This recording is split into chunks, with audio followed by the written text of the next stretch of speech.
Yo, listen, I don't give a fuck about Anthony Joshua. I don't care about his goddamn performance. All right? I don't care.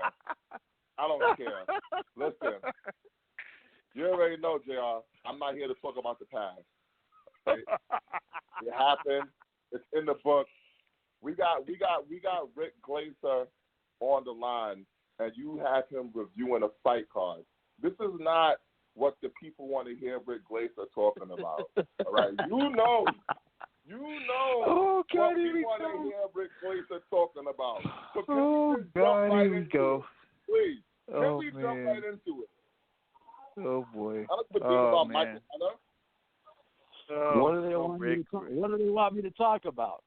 We want to talk about all the stuff that you are famous for talking about, the Errol Spence situation with the injury, where you said that that PPV is basically lying or spinning the Errol Spence situation. He's more injured than people thought. We also want to talk about the whole controversy with the Wilder versus Ortiz pay-per-view buys. You know, come on, Rick, come on, man. You're supposed to be a straight shooter. You know what the people want to hear, so give the people what they want. Let's talk about these things. Hold it. In my defense, nobody asked me about that just now. I was on eight other radio shows and podcasts this week. They asked me about it, but you guys never mentioned it. Well, I'm going with wait. I'm going with the lead of the host here. If the host says we want to talk about Spence, we want to talk about Wilder-Ortiz pay-per-view numbers, that's what we're going to do. He's the host. He's the quarterback here. I was brought on as a guest. Quarterback, I need you to throw that missile over to Rick Glaser so we can get into this, man. You burying the lead. We don't want to hear Rick Glaser talk about Michael Hunter. Hey, that's not in the front of the playbook, son, so we ain't going to get to that quite yet. Well, fire away. Quarterback, fire away. Man, like, yo, I mean, Rick Glaser here, like I said, he's been, with him being a boxing insider, I kind of like see him knowing all the ins and outs as far as like what happens there in the boxing game. And so, first of all, I just wanted to get his thoughts about what happened there yesterday in reference to the overall, with the main event number one, the co-feature bout number two. Quarterback. That was the last set of downs. We're moving on now. Come on now. Yeah. So, all right then. You know what? Fuck it. Let's go. Let's get into this shit then. Yeah. All right? Yeah. So, apparently, we had this event that was over in Las Vegas at the MGM Grand, and you got a lot of Wilder fans that were really, really upset about the whole thing about the results of how many people were there, the pay-per-view numbers, and first off, Rick, I know that I never saw you say that the pay-per-view for Wilder-Ortiz 2 had like 20,000 buys or whatever that crazy number was. No. The rumor was that I said 2,500. Then it was 25,000. I never said anything like that. Listen, let me just explain a couple things to you guys, okay? Let me start from the beginning. I've been in the business since 1991 full-time, 28 years. Next month, it'll be 29 years, okay? I supply services, okay, of all types to promoters worldwide, television networks worldwide, managers, TV production companies that shoot boxing, that do boxing shows, live events, okay, live boxing events, casinos, online casinos, managers, fighters. I supply a array of services that I have for 28 years. My clients over the years have included Don King, Lennox Lewis, Costa Zoo, Bill Morty in Australia, some of the biggest names in the world, Oscar's early opponents and early And all his sparring partners, when he was at top rank, the first go-around, all came through me, okay? I know my business, okay? I have been doing performance, okay, and I'll explain what that is, 4 pay-per-view boxing shows since 1994, okay? It started with the Duran Pazienza, the first Pazienza fight. It was in June of 94 at the MGM in Las Vegas, and they asked me to do a performer in January of that year, okay? And that was my first one. What a performer is what the projected gross revenues are, and in categories. The categories at that time did not include streaming. The categories at that time were pay-per-view, in this particular case, for Duran Pazienza, was pay-per-view. It was American, either site fee or ticket sales, live in person. So in other words, the MGM paid a site fee or you would go on ticket sale. That would be the second category. Third category, foreign TV sales. Fourth category, okay, commercial TV, which is bars, nightclubs, fire halls, discotheques, all that kind of stuff, okay, country clubs, okay. The fifth would be sponsorship. Sixth would be merchandise sales. Seventh would be delay TV. Eighth would be merchandise sales. And ninth would be auxiliary income. Auxiliary means long-term, which means over 1 year. So what will that film be worth 5, 10, 15 years from now in historical value? Well, there's no way of telling that right off the bat. Okay, because you don't know how good the fight's going to be. In other words, Hagler-Hearns, the 3 rounds, the greatest 3 rounds in boxing history were Hagler-Hearns. So that fight film's worth a lot more than if it was just Hagler-Hearns and it was just a regular fight as far as action. But because it was the greatest 3 rounds in the history of the sport, that film is worth an extraordinary, fee, value-wise. Okay. Now, I did formulas for the performance sheets for promoters, many promoters over the years. Okay, Don King, Mike Akery, a company out of New York City called New Contenders, and various other promoters that were doing pay-per-view in the United States and Canada, for that matter, that was shown in the United States. Okay, moving forward. Okay, the also nowadays it's added that you have a streaming category, like the Fox Go app for the streaming for the show. Okay, so I estimate all the revenues. Then, okay, once the fight is going to be announced, I have a mailing list of people on Facebook that I get from Facebook. I email them. Would you buy this show? Okay, now I don't have the undercard yet, but based on the main event, would you buy this show? Okay, then I have 20 friends of mine, the immediate personal friends that I go out with socially that are general sports fans. And those general sports fans are guys that buy pay-per-view boxing but don't do boxing on Facebook. So they're not degenerate fans, but they watch a little all sports, including pay-per-view boxing. Okay, I do a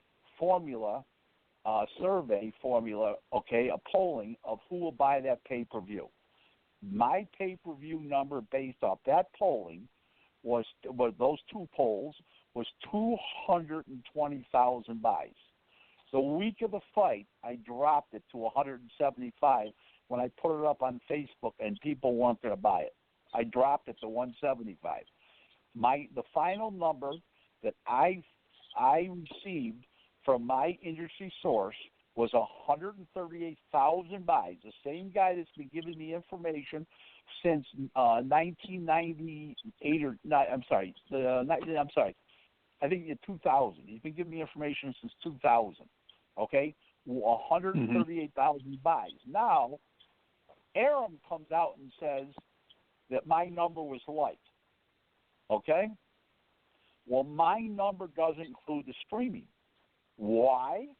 Because mine is residential pay-per-view buys, which is home cable or home satellite TV. Now, it doesn't include the app, and here's why. because on the app, on the home TV, the promoter for satellite and cable, the boxing commission charges depending what state and how much, they charge a tax of between 3 and 5%, called the TV tax. Okay, you listening? Okay, yep. So stuff that's okay. Now, streaming doesn't fall under that category because they don't tax. They should not fall under that category. Okay, should not fall under that category because you don't pay taxes under streaming. You don't pay sales tax to the commission. You pay an income tax like everybody else does. Okay, of course, it's taxable income, but it's not as far as the boxing commission goes because they've never rewritten the laws to include streaming. It's home television buys, pay-per-view buys, TV, and through your satellite or cable provider. Now, Arum comes out and says that my number's light. Okay, guess what?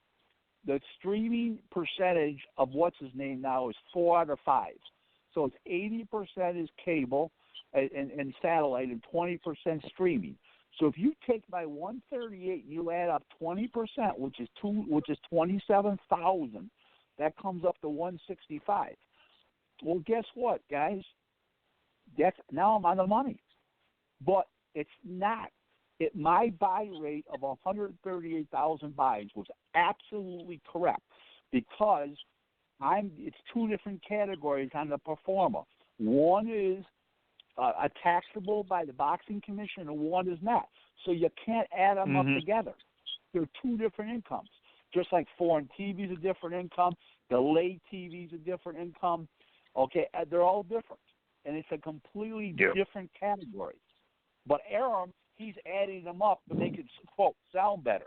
Listen, I love Bob. Bob's the greatest boxing promoter in the history of the game for the longest amount of period of time. Okay, I mean, 53 years now on top of the game from 1966 to currently, and he's not getting replaced anytime soon. Is the king of the game worldwide. Okay, I mean, listen, you want to talk about PBC, and okay, they got 24 shows a year on Fox, FS1, and pay-per-view. They have another 8 shows on what's the name of the Showtime. So that's 32 shows. Arum's got 68 shows worldwide a year on ESPN, ESPN Plus, and pay-per-view. That's over double what PBC has. Over double. Okay? And to be perfectly frank with you about it, Arum's Arum. Okay? But I stand by my pay-per-view number, 1,000%. Now, let's go to the ticket sales. Let's go to the ticket sales now, okay? Yeah. The ticket sales is an inflated figure based on the sales tax because in Nevada, you can only give the fighters so many tickets and your employees so many tickets and your lawyers and the sponsors in the casino, which is more normally for a big show, it's a maximum of 1,500, okay, is the most you can give out. The rest that you got to be taxed on, okay? They pay. They call it a ticket tax or entertainment tax. The boxing commission does, okay? So what they do is you have to pay the tax on that money. So let's just say they said they sold 7,000 tickets. They gave away 1,500. No, they gave away most of all those tickets. They only sold 3,000 tickets to that show. I know that for 1,000% fact. In the meantime, is when you give those other 4,000 tickets away, let's just say they gave another 4,000, you have to pay taxes on those ticket sales. You don't pay the tax on the ones you comp to the fighters and the let's say TV executives from Fox and your sponsors and your lawyers and all those VIP types. You don't pay that, like practically 1,500. The rest you have to pay. Okay? They will allow you in a stadium to basically give away 10% of the total place. So if the place seats 15,000, which the MGM does, then you can give 1,500 tickets away. All those other tickets you have to pay tax on, even if you give them away. Okay? And that is the numbers that I'm getting.